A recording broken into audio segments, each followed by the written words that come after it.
हमारे चैनल को सब्सक्राइब करें और बेल आइकन दबाएं। हाय, मैं हूं आदित्य श्रीवास्तव और आप मुझे अभिजीत के नाम से जानते हैं। For more episodes of CID, subscribe to Liv crime and hit the bell icon.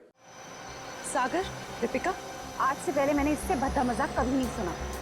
Anisha, ये मजाक नहीं, सच्चाई। और तुम इसे जितना जल्दी स्वीकार कर लो वही तुम्हारे लिए अच्छा होगा। नहीं, मैं तुम दोनों को ऐसा कदम नहीं उठाने दूंगी। तुम बेवजह परेशान हो रही हो अनीशा। हम जो कुछ भी कर रहे हैं उसमें हम सबका फायदा है और तुम्हारा भी। सागर, नुकसान और फायदे से पहले सही और गलत के बारे में भी सोचना चाहिए। बस अनीशा, ये नैतिक विज्ञान का लेक्चर देके हमें बोर करना बंद करो। और तुम्हारा ये लेक्चर सुन के हम लोग अपना फैसला नहीं बदलेंगे। देख लेना, तुम दोनों बहुत पछताओगे। ओ नो, ये गाड़ी तो हमारी तरफ आ रही है। अब क्या करें?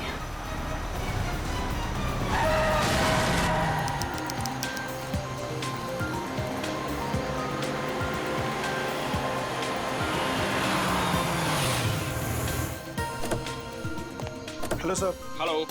Hello ma'am. सागर, क्या तुम नील को अकेले ऊपर तक लेके जा पाओगे? पहले भी कई बार लेके गया हूँ। शराब पीने के बाद हमेशा ड्रामे करता है।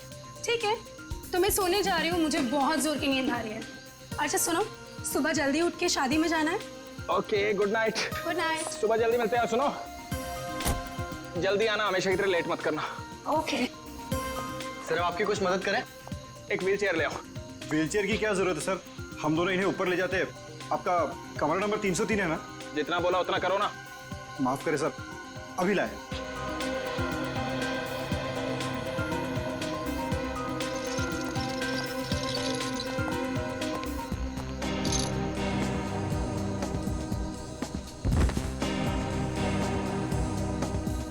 उठाओ इसे।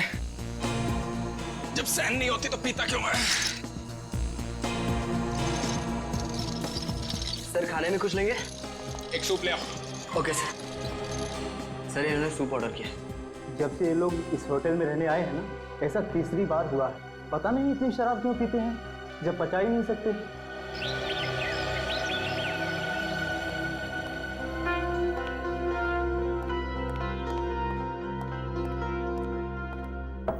अगर साहब, मीर साहब, सर रूम सर्विस।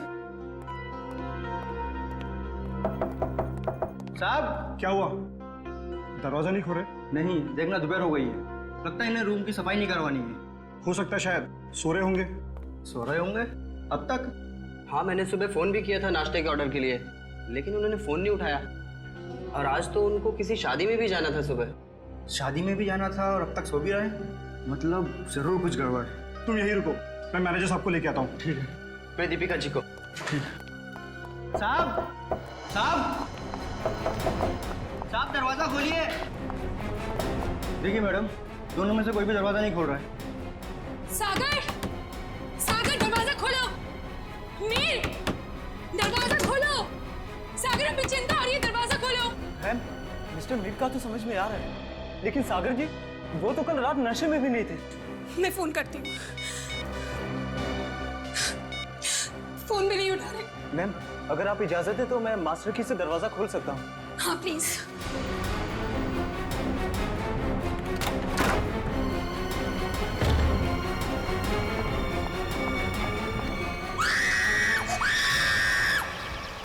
नील, तुम सोच भी नहीं सकते मैं इन छुट्टियों को लेकर कितनी उत्सुक हूँ।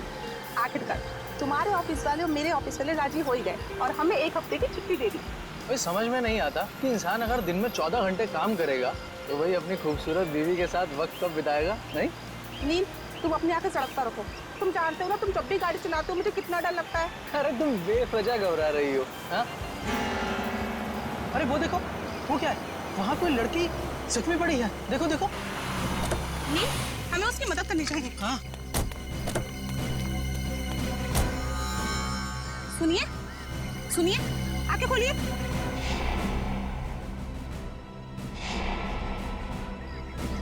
आप ठीक तो हैं? मैं पानी लेकर आता हूँ।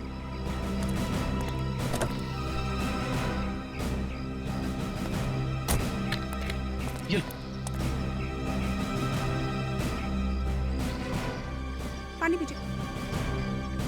आंखें खोलिए। सुनिए, आप ठीक तो हैं? सीआईडी। सीआईडी? नील, हमें इनको अस्पताल लेकर चलना चाहिए। हाँ, और मैं सीआईडी को भी खबर कर देता हाँ हूँ। ठीक है।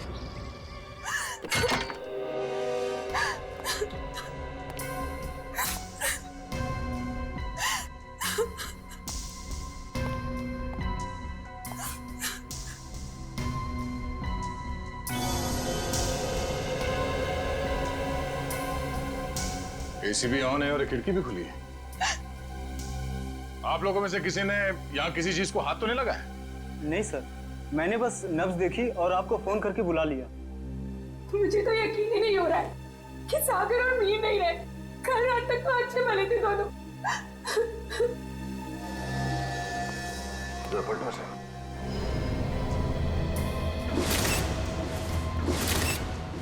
ये देखो फ्रेडी, मीर का खून गला घोट के किया गया है। हाँ सर, गले पे लाल निशान साफ साफ दिख रहा है। निशान देख के लगता है कि नायलॉन के रस्सी से गला घोटा गया इसका।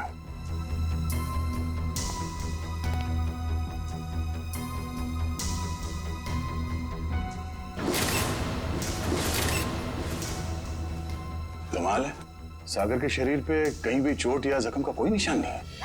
सर, हो सकता है कि सिर्फ मीर का खून हुआ हो और सागर अपने आप मर गया हो, दिल का दौरा पड़ने की वजह से या फिर और कोई बीमारी की वजह से। नहीं सर, सागर को ऐसी कोई बीमारी नहीं थी। आप चाहे तो मैं आपको उसकी मेडिकल रिपोर्ट दिखा सकती हूँ। मेडिकल रिपोर्ट तो हम देख ही लेंगे। वैसे आप है कौन? मैं दीपिका, सागर और मीर की चचेरी बहन। सर, हम लोग यहाँ शादी में आए थे। और ये शादी कब है? सर, आज सुबह ही थी। कल रात देर से सोने की वजह से सुबह मेरी आंख ही नहीं खुली। और रात को इन दोनों की मौत हो गई। आप लोगों में से आखिरी बार किसने देखा था इन्हें? सर, मैंने देखा था। कल मिस्टर मीर बहुत ज्यादा शराब पी लिए थे और होश में नहीं थे सर। तब मिस्टर सागर इन्हें होटल में लेकर आए थे, तब देखा था सर। क्या मीर अक्सर शराब पीता था? हाँ सर, मीर बहुत ज्यादा शराब पीता था और शराब इससे बर्दाश्त नहीं होती थी। उसके बाद किसी ने देखा इन्हें? हो सकता है कोई कमरे में आया हो रूम सर्विस के लिए या किसी और काम के लिए। हाँ सर, मैं आया था रूम में सूप लेकर। उस वक्त मीर साहब बिस्तर पर लेटे हुए थे और सागर साहब टीवी देख रहे थे। उस वक्त टाइम क्या हुआ था? करीब 12:30 बजे। 12:30 बजे, मतलब उसके बाद इस कमरे का दरवाजा खुला नहीं है। आप लोगों ने आधे घंटे पहले दूसरी चाबी से दरवाजा खोला, राइट? जी सर। इसका मतलब है कोई और आया था यहाँ इस कमरे में, कोई तीसरा आदमी, शायद इस खिड़की से। ये नामुमकिन है सर। हमारे सिक्योरिटी गार्ड हर वक्त नीचे पहरा देते रहते हैं, तो कोई खिड़की से कैसे आ सकता है? कोई गेस्ट आया था इनसे मिलने के लिए यहाँ? नहीं। कोई गेस्ट अंदर नहीं आया, कोई खिड़की से अंदर नहीं आया। इसका मतलब है खून होटल के स्टाफ में से किसी ने किया है, ठीक उसी तरीके से। और शायद वो इस दरवाजे से ही अंदर आया, दूसरे चाबी से ये कमरे का दरवाजा खोला गया। सर, ये आप क्या कह रहे हैं सर? भला हम अपने कस्टमर का खून क्यों करेंगे? शायद लूटने के इरादे से। रेडी पंकज, कमरे की अच्छी तरह से तलाशी लो। सर, रात को 2 बजे तक तो कॉरिडोर में मैं फोन पे बात कर रहा था। मैंने तो किसी को इनके कमरे में आते हुए नहीं देखा। आपका कमरा कौन सा है? सर, वो 304।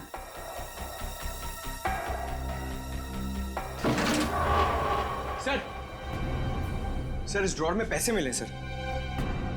पैसे? ओह, मतलब ये खून पैसों के लिए नहीं किया गया है। और कमरे की हालत भी एकदम दुरुस्त है, ऐसा लगता नहीं है कि कोई हाथापाई हुई यहाँ पे। हाँ सर, अगर कोई बाहर वाला आदमी होता तो अपनी जान बचाने के लिए इन्होंने हाथापाई तो की होती।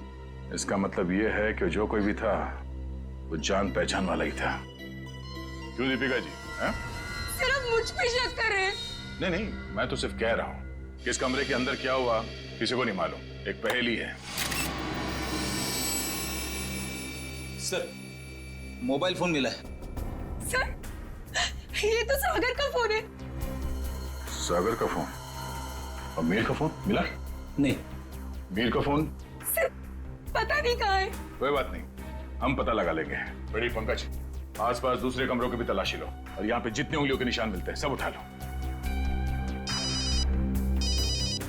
हेलो? हाँ? क्या? कहाँ पे? एक्सक्यूज मी, ये वार्ड नंबर 3 का है। उस तरफ। इस तरफ। आप लोग सीआईडी से हैं? जी हाँ, नील आप ही हैं? जी आप ही ने हमारे सीनियर इंस्पेक्टर मिस्टर दया को फोन किया था। एक मरीज को हमारी जरूरत है। हाँ सर, वो एक लड़की है, वो मुझे और मेरी पत्नी को मरुआ रोड पे एक खाई के पास घायल अवस्था में मिली थी। घायल अवस्था में? जी हाँ सर, ऐसा लगता है जैसे किसी ने उन्हें जानबूझकर खाई में फेंक दिया था। उन्हें देख सकते हैं, कहाँ है वो? हाँ आइए सर। प्लीज। रेखा, ये लोग सीआईडी से हैं। अच्छा ये बताइए कि इनके पास से आप लोगों को कुछ मिला क्या? जी सर इनके पास से हमें ये लाइसेंस मिला है। और सर ये मोबाइल भी मिला है। अनीशा? सर हमने सोचा कि इनके घर वालों को फोन करके खबर कर दें, तो हमने इन्हीं के फोन से कुछ लोगों को फोन किया, लेकिन किसी ने भी फोन नहीं उठाया। किसी ने भी फोन नहीं उठाया? हाँ सर। दीपिका, सागर, मीर? अरे सर, ये तो वही लोग हैं। इन सबको फोन किया था तुमने? जी हाँ सर, इनके फोन लिस्ट में इनकी सबसे ज्यादा बात इन्हीं लोगों से हुई थी, इसलिए। ठीक है, इनकी जान बचाने का बहुत बहुत शुक्रिया। आप लोगों की जरूरत पड़ेगी तो हम आपको इन्फॉर्म करेंगे। फिलहाल आप लोग जा सकते हैं। Thank you. डॉक्टर साहब, अब इनकी तबीयत कैसी है? सर इन्हें मामूली चोटें लगी है, पर सदमे की वजह से ये बेहोश हो गई थी। अब ये ठीक है। इनसे बात तो कर सकते हैं ना? जी सर। अनीशा जी आंखें खोलिए। देखिए ये सीआईडी वाले आपसे कुछ बात करना चाहते हैं। देखिए अनीशा जी, आप घबराइए मत। आप ये बताइए कि आपके साथ क्या हुआ था, और ये दीपिका, मीर और सागर आपके लगते क्या हैं? वो मेरे चचेरे भाई बहन हैं, पर उन्होंने उसके साथ क्या किया? किसके साथ? मीर के साथ। देखिए अनीशा जी, मीर की मौत हो चुकी है और साथ ही साथ सागर की भी। क्या?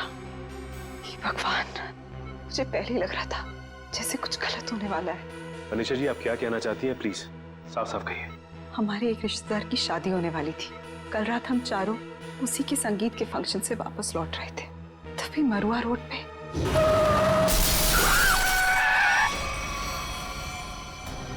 तुम दोनों ठीक तो हो ना? हाँ, हम ठीक हैं। घबराओ मत, ये हमारा ही प्लान था। क्या? चलो।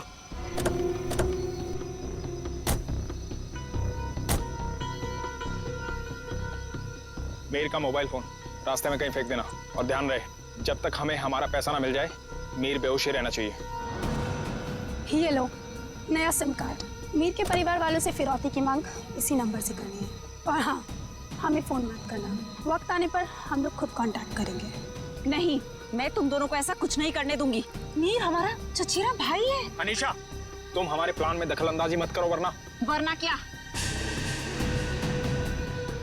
मीर को हम बाद में खुद देख लेंगे, पहले तुम इसको ठिकाने लगो। चलो। ये क्या कर रही हो तुम मेरे साथ? दीपिका, तुम मेरे साथ ऐसा कैसे कर सकती हो? दीपिका और सागर पैसों के लिए कुछ भी कर सकते हैं। छोड़ो मुझे। ओह, तो मतलब दीपिका और सागर अपने चचेरे भाई मीर को अगवा करना चाहते थे? हाँ सर, अगर ये बात मुझे पहले पता होती कि उनके दिमाग में ऐसी कोई खिचड़ी पक रही है तो मैं मीर को पहले ही सावधान कर देती, लेकिन मैं भी फंस गई बेवजह उनके प्लान में। और जब मैंने उनका साथ देने से इनकार कर दिया तो उन्होंने मुझे चलती गाड़ी से नीचे खाई में फेंक दिया।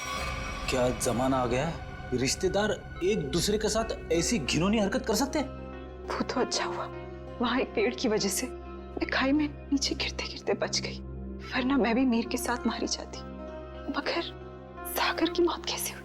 इसी का पता हम भी लगा रहे हैं। सर, लगता है दीपिका इस पूरे जुर्म में मिली हुई है। उसी ने होटल के कमरे में जाके दोनों को मार दिया। वही तो, तभी तो उसने हमें अनीशा जी के बारे में भी नहीं बताया। लेकिन वो मीर को मारेंगे क्यों?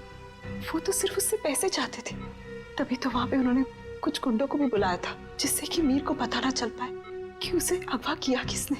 हो सकता है सागर और दीपिका के बीच में पैसे के बंटवारे को लेके लड़ाई झगड़ा हो, और इसीलिए वो लोग अपने प्लान में कामयाब नहीं हो सके। हेलो पंकज, हमें शक है कि मीर और सागर के खून में दीपिका का हाथ है। एक काम करो, उसे जल्द से जल्द अरेस्ट कर लो। क्या दीपिका भाग गई? ठीक है। दीपिका होटल से भाग गई? हाँ फ्रेडी, दीपिका भाग गई। अनीशा जी, इस केस को सॉल्व करने में हमें आपकी मदद चाहिए। जरूर सर, मैं आपकी मदद करने के लिए तैयार हूँ। क्या बात है डॉक्टर साहब, बड़ी मेहनत हो रही है। आपकी डॉक्टर तारिका, वो तो चली गई छुट्टी लेकर के, और दो दो लाशों का बोझ मेरे कंधों पर। अरे सर, तारिका जी को थोड़ी ना मालूम था कि ऐसा केस आने वाला है, और वैसे भी उन्होंने पहले से आपसे छुट्टी ली थी और सारी टिकट वगैरह पहले से ही बुक हो चुकी थी। हाँ सर, अभिजीत ने खुद लाइन में लगकर टिकट की बुकिंग करवाई थी तारिका जी के लिए। हाँ है ना? अरे यार, ये राज की बात है, तू सबके सामने। आसान के अब तक तो तूने मेरे होनर ऑफिसर्स को बता ही दिया होगा कि मौत हुई कैसे। बस आपके ये होनहार ऑफिसर, इन्हें किसी और चीज से फुर्सत मिले तो लाश की बात करें ना। देखिए सर, हम लोग यहाँ सिर्फ लाश की बातें ही करने आए हैं। Oh, really? जी बताइए बताइए। बस इस मीर की मौत हुई है गला दबाने की वजह से।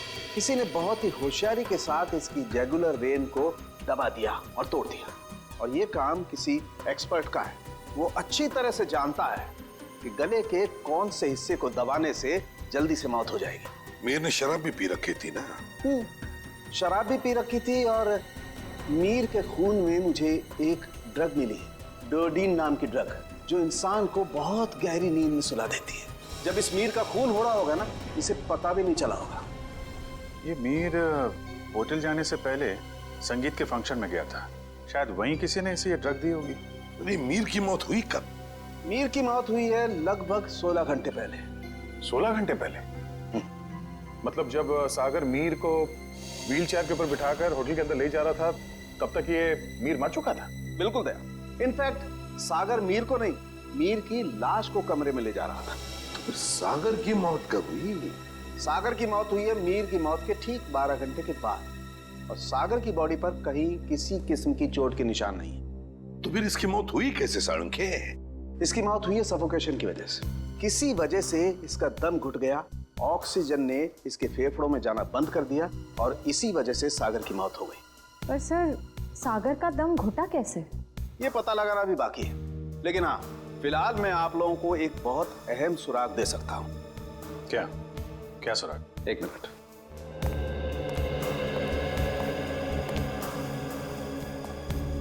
बस ये मीर के कपड़ों के रेशे, और इस पेट्री डिश में सागर के कपड़ों के रेशे। ये कैसा सुराग है डॉक्टर? मेरी तो कुछ समझ में नहीं आ रहा है। बेटा, पहले बड़ों की बात अच्छी तरह से सुन लेनी चाहिए, फिर समझ में आएगा। हाँ, बस मीर के कपड़ों के रेशे मुझे सागर के कपड़ों के पीछे के हिस्से पर मिले, और सागर के कपड़े के रेशे मुझे मीर के कपड़े के आगे के हिस्से पर मिले। क्या क्या क्या क्या?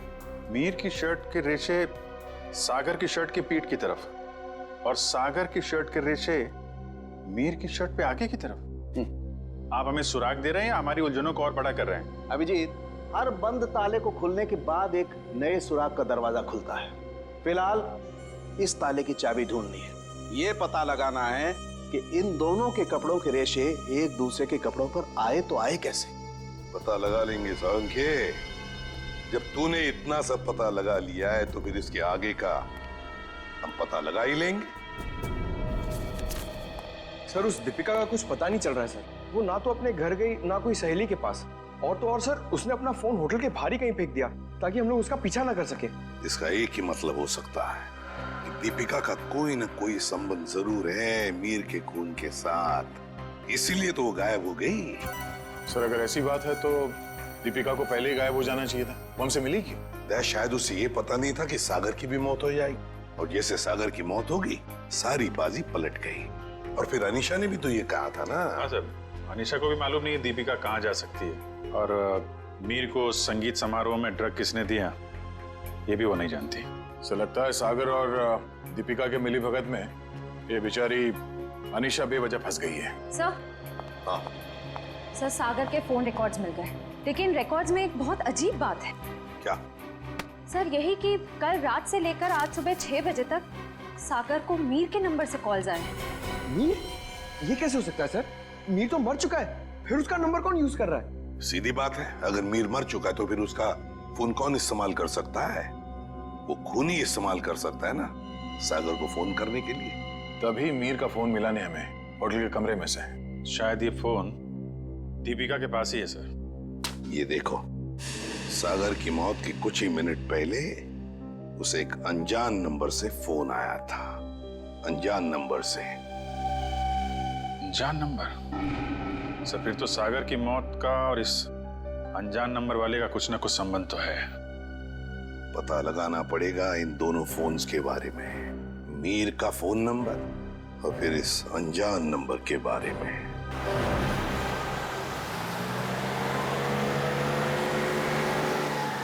बस आप यहीं गाड़ी रोक दीजिए।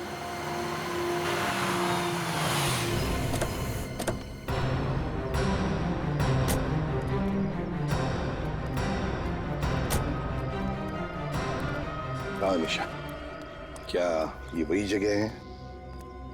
हाँ सर, ये वही जगह है जहाँ गुंडों ने हमारी गाड़ी रोकी थी और फिर मुझे दूसरी गाड़ी में डाल दिया खाई में फेंकने के लिए। और दीपिका और सागर उस दिशा में चले गए थे। दीपिका और सागर उस दिशा में चले गए? जी सर। लेकिन एक बात बताओ निशा, तुम्हें पूरा यकीन है कि ये वही जगह है, वही सड़क है? रात का समय था, हो सकता है तुम कुछ भूल कर रही हो। नहीं सर, मुझे पूरा यकीन है ये वही जगह है।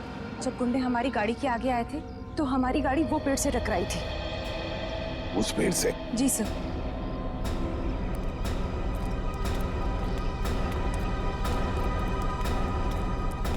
सर, यहाँ पे गाड़ी के टायर के निशान भी हैं। हाँ, जैसे ब्रेक लगा है। और सर, हाँ, यहाँ पे दूसरी गाड़ी भी थी, उसके टायर के भी निशान है यहाँ पे। हाँ है तो सही, दूसरी गाड़ी के ही निशान है।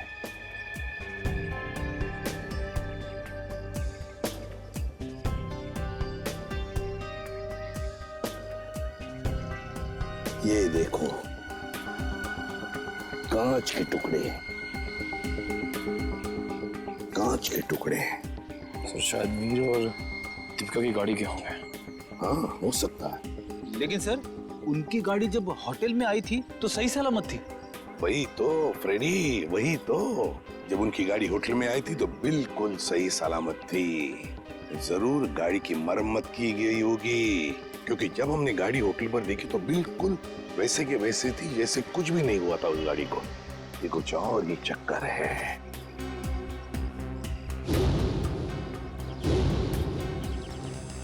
गोली? निखिल, फोर सेव देना।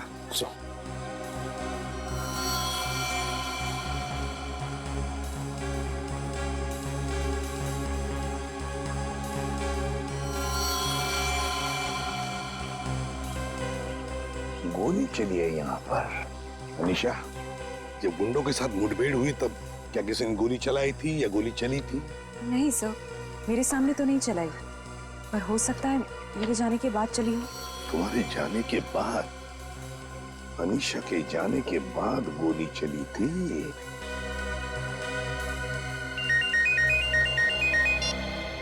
आ गया। अच्छा, सागर को मिहिर के फोन से जो फोन आया था वो कहां से आया था उसका पता चल गया है? हम जहां पर खड़े वहां से 15 किलोमीटर दूरी पर है, कोई ढाबा है। एक काम करो, डिटेल लोकेशन का एमएमएस भेज देना या एसएमएस भेज देना, ठीक है? Great work. सिस्टर, आप अनीशा को हॉस्पिटल ले जाना। निखिल, फोन करके दूसरी गाड़ी का इंतजाम करो। ढाबा।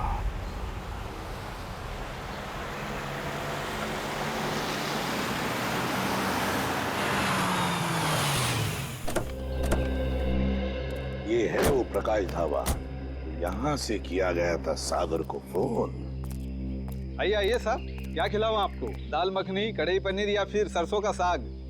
बस कर यार, और नाम मत लेना वरना मेरे चूहों में पेट दौड़ने लगेंगे।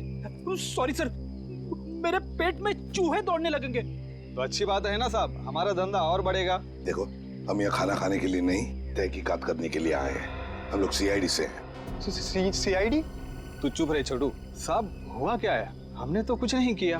हाँ, वो तो पता लगा ही लेंगे। खैर, पहले ये बताओ, 14 तारीख की रात को क्या तुम्हारे यहाँ एक कस्टमर आया था जो रात भर तुम्हारे इस ढाबे पर ही था?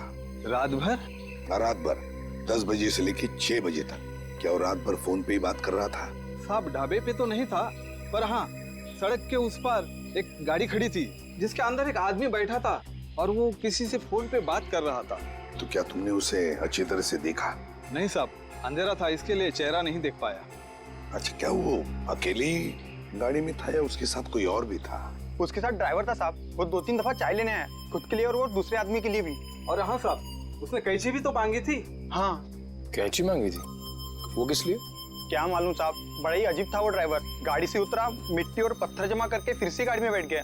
क्या जमाना आ गया है सर, आजकल लोग सड़क पर से पत्थर और मिट्टी भी चुराने लगे। किसी और काम के लिए फ्रेडी, पत्थर और मिट्टी किसी और काम के लिए।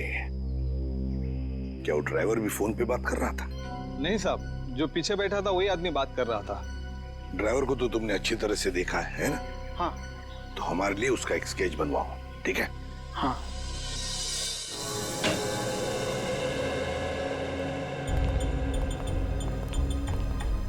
ये है वो उलझी हुई पहली डॉट साहब। मीर की लाश यहाँ पड़ी थी, सागर की वहाँ। मीर की मौत 7:30 बजे हुई थी और सागर की उसके 12 घंटे के बाद, है ना?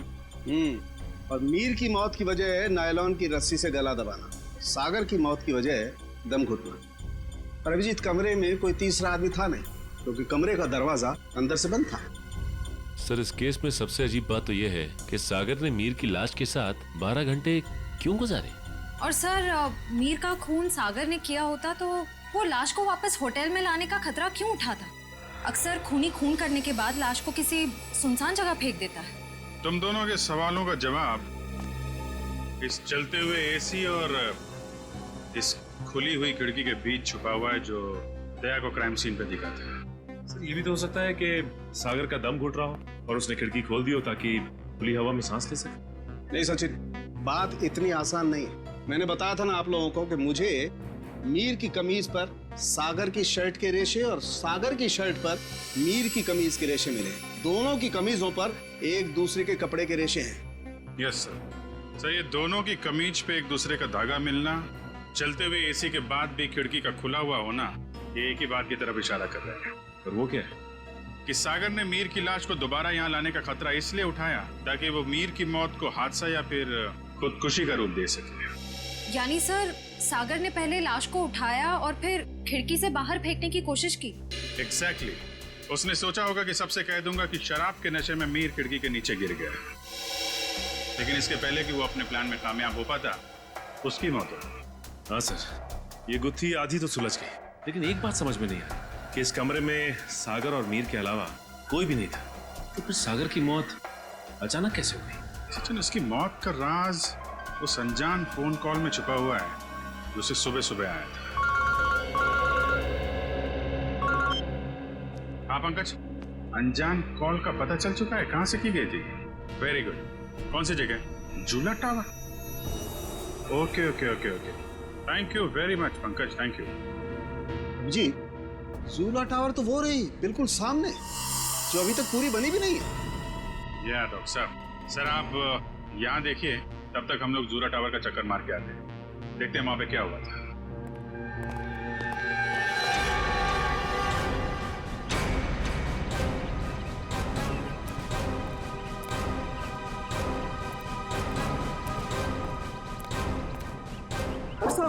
कौन है आप लोग?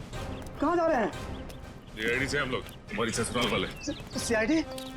कुछ हुआ है क्या साहब? क्या बात है साहब? साहब कुछ तो बताइए। चुपचाप आओ, पीछे पीछे हमारे, समझे?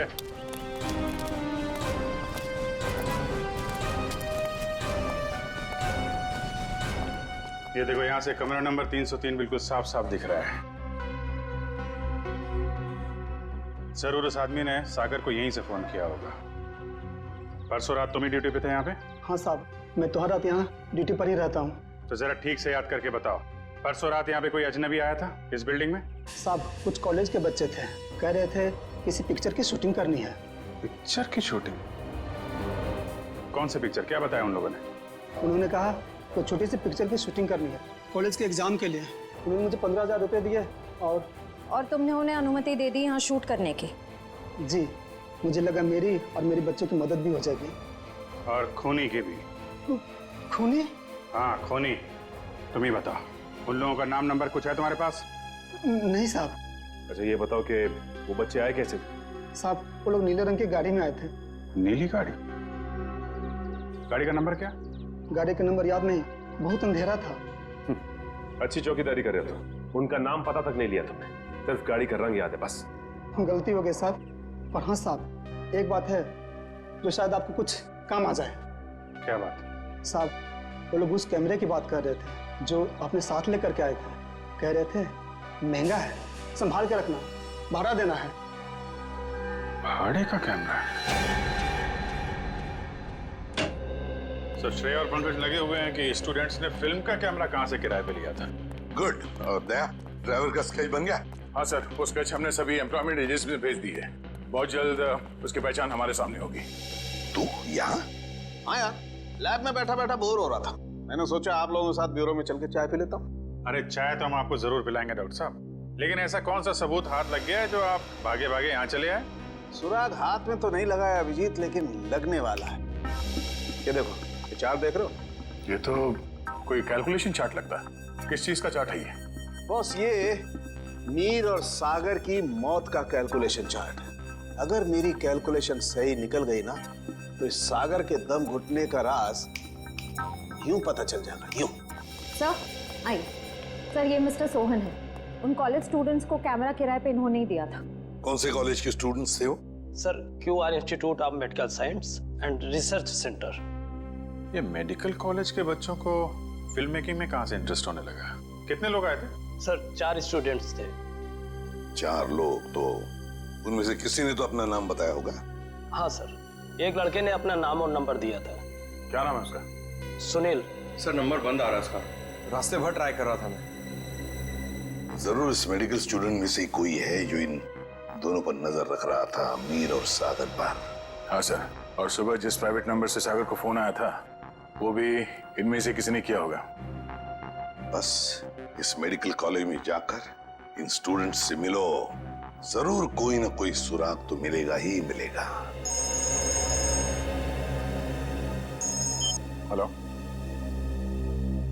ड्राइवर का पता चल गया? कहाँ रहता है वो?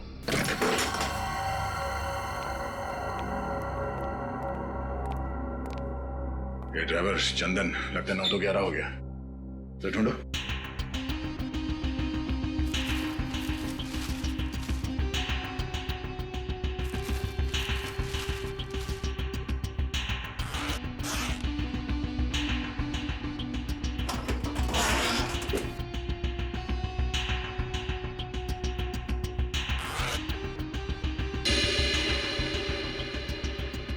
पंकज, पैसों का बैग तो यहीं पे है। पैसों का बैग, इसका मतलब वो शहर छोड़ के भागा नहीं है। पैसे लेने जरूर वापस आएगा। अरे भाई साहब, जी साहब, इधर आना। जी साहब। अरे ये चंदन कहाँ गया, कुछ पता है क्या? गाड़ी तो यही है, यही कहीं होगा। ठीक है, आप जाइए। कहीं ये वही गाड़ी तो नहीं जिसे ढाबे वाले ने देखा था? चलो देखते हैं।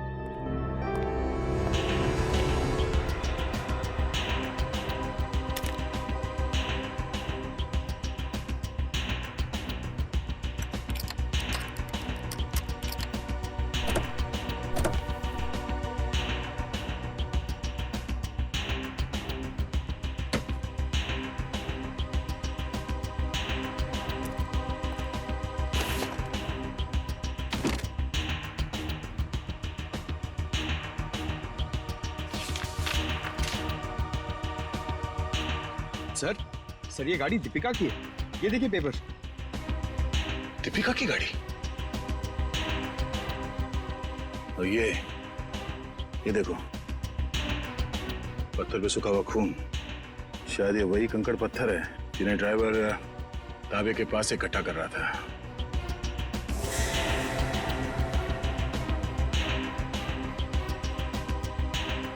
और ये कैंची भी किस चीज के लिए इस्तेमाल किया होगा उसने? सर, मुझे तो कुछ समझ में ही नहीं आ रहा है। गाड़ी का ड्राइवर भी गायब है, ये पत्थर, कैंची, इन सब चीजों का क्या संबंध है सर?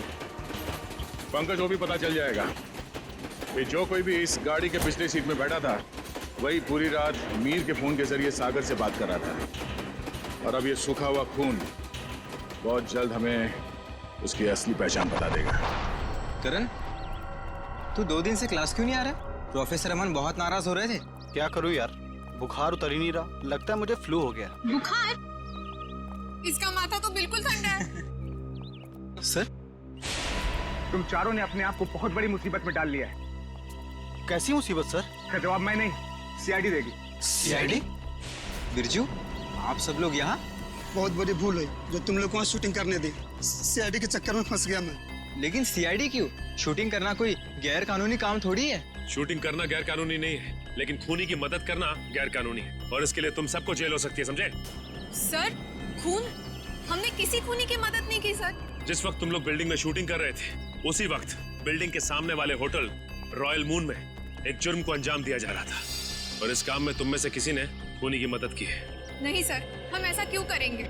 हम स्टूडेंट्स हैं, हम डॉक्टरी की पढ़ाई कर रहे हैं, और ऐसा कुछ करके हम हमारा भविष्य अंधकार में क्यों डालेंगे? इसका पता तो अभी चल जाएगा। अच्छा ये बताओ कि जिस वक्त शूटिंग चल रही थी, तुम में से कोई कुछ वक्त के लिए बाहर गया था क्या? हाँ सर, करण गया था ऊपर वाले फ्लोर पे अपने डायलॉग याद करने के लिए। यार अंकित, मुझे क्यों फंसा रहा है? यार मैं तुझे फंसा नहीं रहा हूँ, सिर्फ सच बता रहा हूँ। तो अपना हैंडीकैम भी लेकर गया था अपना परफॉर्मेंस रिकॉर्ड करने के लिए। हाँ सर, हैंडीकैम लेकर गया था, लेकिन जब वो वापस आया उसमें कोई वीडियो नहीं था। यार वो गलती से डिलीट हो गया था। देखो करण, झूठ मत बोलो, क्योंकि एक झूठ को छुपाने के लिए तुम 100 झूठ बोलोगे, लेकिन ये तुम सीआईडी के सामने नहीं कर सकते, समझे? इसलिए तुम्हारी भलाई इसी में है कि सब कुछ सच सच बताओ। बोलो। ये ठीक कह रहे हैं, जो कुछ भी हुआ है करण सच सच बता दो। सर, मुझे डर था कि मेरी अटेंडेंस कम होने की वजह से मैं एग्जाम में फेल हो जाऊंगा। तभी अचानक मुझे किसी ने एक दिन चिट्ठी भेजी, और साथ में एक सिम कार्ड भी। उस चिट्ठी में लिखा था कि उस होटल के कमरे में जो भी कुछ हो रहा है उसकी लाइव फीड रिकॉर्ड करके मैं उसे दूं, और साथ में उसे फोन भी करूं, तो वो मुझे फेल होने से बचा लेगा। तो सर मैंने वैसा ही किया। मतलब अगर तुम उस जुर्म का आंखों देखा हाल भेजते और उस आदमी को यानी कि सागर को फोन करते, तो तुम परीक्षा में पास हो जाते। जी सर। तुम्हारे साथ बहुत गलत हुआ है, किसी ने तुम्हारे साथ गंदा मजाक किया है और तुम उसके बहकावे में आ गए। वो खत जिसने लिखा था वो तो बच नहीं पाएगा। वैसे इस लेटर में और क्या लिखा था? उस चिट्ठी में लिखा था कि जैसे ही सागर उस आदमी को खिड़की तक लाए तो मैं सागर को फोन करूं, और 5 बार घंटी बजते ही मैं वहां से चला जाऊं। तुम ऐसा कैसे कर सकते हो करण? पास होने के लिए तुम किसी की खून करने में मदद करो? शर्मनाक है ये, शर्मनाक। यार मैं इस बात के लिए पहले से ही शर्मिंदा हूँ। तुम्हें इस बात की शर्मिंदगी होनी भी चाहिए, समझे? अच्छा फिर फोन करने के बाद क्या हुआ? सागर ने मेरा फोन उठाया नहीं, बस वो अचानक वहीं खड़ा रहा। मैंने फोन किया, 5 बार घंटी बजी, उसके बाद फोन काट कर मैं वहाँ से चला गया। ठीक है, देखो ये सारी बात हम लोगों के बीच में ही रहे, क्योंकि मैं नहीं चाहता कि अगर खूनी हमारे आसपास है तो उसे इस बात की भनक भी लगे। मैं समझ सकता हूँ सर। और करण तुम्हें हमारे साथ चलना होगा होटल रॉयल मून में, जहाँ क्राइम हुआ है। करण, अब बताओ, सागर और मीर एग्जैक्टली कहाँ पे खड़े हुए थे? यहाँ पर सर।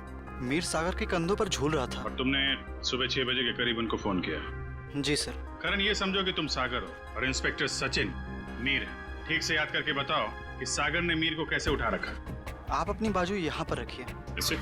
यस सर, और अपनी मुट्ठी बंद कर लीजिए। लो, बंद किया? जी। ओह, तो इसका मतलब मीर के हाथ सागर के कंधों पे नहीं बल्कि गर्दन के पास थे। जी सर। इस तरह से? जी। और फिर तुम्हारे फोन करने के बाद क्या हुआ? मुझे कहा गया था कि फोन का रिंग 5 बार बजने के बाद तुम वहाँ से चले जाना। फोन तो बजा पर फोन सागर ने उठाया नहीं। उठाता कैसे भैया? उस वक्त तो मीर सागर का खून कर रहा था। मीर सागर का खून कर रहा था? सर ये कैसे मुमकिन है? मीर तो खुद एक लाश था। तो तुमसे किसने कहा श्रेया की लाश खून नहीं कर सकती? सालुंके साहब, आप भी फ्रेडी की तरह। 1 मिनट सचिन, मैं कोई आत्मा की बात नहीं कर रहा हूँ, मैं साइंस की बात कर रहा हूँ। मैं रिगर मोर्टिस की बात कर रहा हूँ। याद है अभिजीत, कुछ सालों पहले भी ऐसा ही केस हुआ था। तुम पूछना अपने एसीपी साहब से, उस केस में एक लाश ने एक आदमी को गोली मारी थी।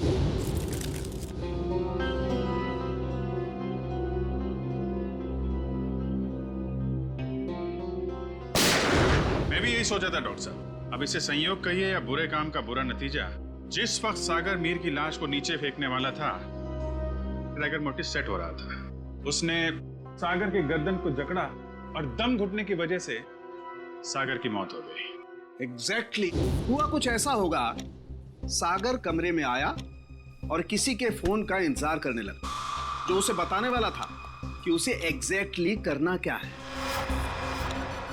फोन आने के बाद सागर ने मीर को बिस्तर से उठाया और उसे खिड़की की तरफ लेके गया, ताकि मीर को हत्या या आत्महत्या बनाया जा सके। लेकिन एक बात है अभिजीत, मुझे नहीं लगता है कि ये कोई संयोग था या कोई बुरे काम का बुरा नतीजा था, बल्कि मुझे लगता है सागर को फोन ठीक उसी वक्त जानबूझकर किया गया जब मीर के हाथों में राइगर मोर्टिस सेट हो रहा हो और मीर का हाथ सागर की गर्दन दबा सके। आपकी बात में दम है सारों के सर, वरना सागर के पास तो पूरी रात थी इस जुर्म को अंजाम देने के लिए। उसने सुबह तक इंतजार किया ही क्यों? क्योंकि वो चाहता था कि मीर के साथ साथ सागर का भी टिकट कट जाए और उस तक पहुंचने के सारे रास्ते बंद हो जाएं, कानून उस तक पहुंच ही ना पाए। मगर सालुंके साहब, खूनी ना तो यहाँ पे था और ना ही खूनी उस बिल्डिंग में था, तो फिर खूनी को ये कैसे पता चला कि मीर का शरीर कब पकड़ने वाला है और सागर उसे कब उठाने वाला है? करण के फोन के जरिए। मगर सर, सागर ने मेरा फोन तो उठाया ही नहीं। 5 बार रिंग बजी और मैं वहां से भाग गया। मैं भी बताता हूँ। श्रेया, जरा सागर के फोन पे कॉल करना। सर।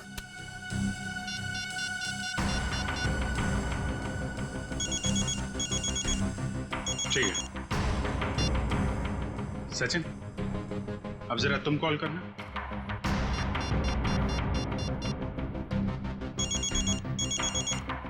ठीक है।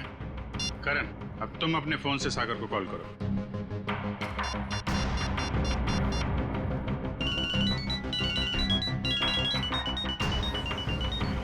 ये क्या सर, मेरे फोन करने पर अलग तरह की रिंग बजी?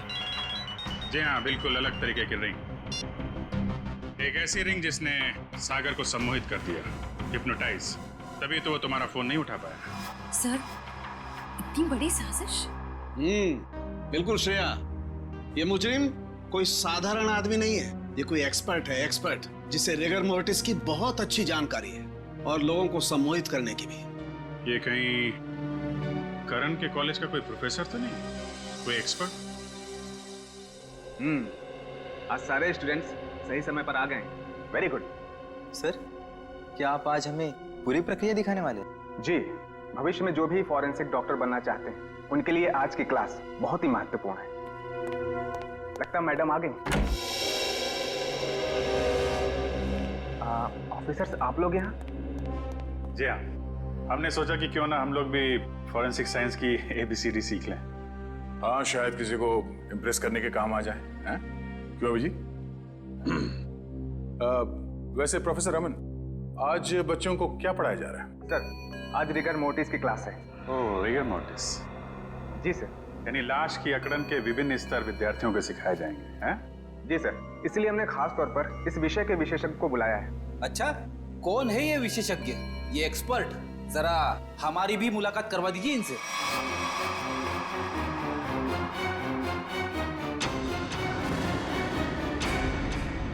अरे फ्रेडी, विशेषज्ञ को नहीं पहचाना तुमने? हैं? प्रोफेसर अनीशा, जरा इनका खिला खिला चेहरा देखिए। ऐसी मुस्कान है इनके चेहरे पे जैसे मुजरिमों को तब होती है जब उन्हें गलतफहमी हो जाती है कि वो CID से बच गया। क्यों? ये कैसी बातें कर रहे हैं आप? वैसे खून की प्लानिंग तो वाकई बहुत सोच समझ के की थी आपने, मगर एक गलती कर दी, CID को हल्के में आंक लिया। क्या बकवास कर रहे हैं आप लोग? मैंने कोई खून नहीं किया है, मैं तो खुद घायल हूँ। उन्होंने मुझे खाई में फेंक दिया था। क्या भूल गए आप लोग?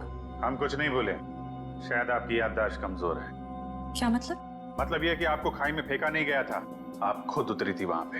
आपके शरीर पे ये जो जख्म है, चोट के निशान है, ये खुद आपने बनाए हैं। क्या सबूत है ये निशान मैंने बनाए हैं? वैसे हम जानते हैं कि फॉरेंसिक डॉक्टर होने का फायदा उठाकर आपने इस केस में ज्यादा सुराग नहीं छोड़े, पर उस कार को साफ करना भूल गई आप। पत्थर पे जो खून मिला है और कैंची पे जो उंगलियों के निशान है, वो आपके हैं अनीशा जी। हमारे पास काफी सबूत हैं आपको अदालत में खूनी साबित करने के लिए। बाहर जाने के सभी दरवाजे बंद हो चुके हैं अमीशा जी, अब सिर्फ जेल का दरवाजा आपका इंतजार कर रहा है। अब बताइए, क्यों किया आपने ये सब? दीपिका और सागर ने प्लान बनाया था, मीर को किडनैप कर लेंगे और बदले में उसके ट्रस्ट से ढेर सारा पैसा मांगेंगे। उन्हें नहीं पता था कि मुझे उनके प्लान के बारे में सब कुछ पता लग गया है और बदले में उनके खिलाफ मैं एक और प्लान बना रही थी जो उनके प्लान से कई ज्यादा खतरनाक था। और उस ड्राइवर और दीपिका का क्या किया तुमने? दोनों को मारकर जंगल में फेंक दिया नीलगंज के। शर्म आनी चाहिए तुम्हें। एक फॉरेंसिक डॉक्टर का फर्ज होता है कि वो समाज से जुर्म को मिटाने में कानून का साथ दे, खूनियों को पकड़ने में मदद करे, लेकिन तुमने अपनी शिक्षा का गलत इस्तेमाल किया है, खुद एक अपराधी बन गए। ऐसे घिनौने अपराध की सिर्फ एक ही सजा है, फांसी। For more updates, subscribe to our channel, click the show links and enjoy watching the videos.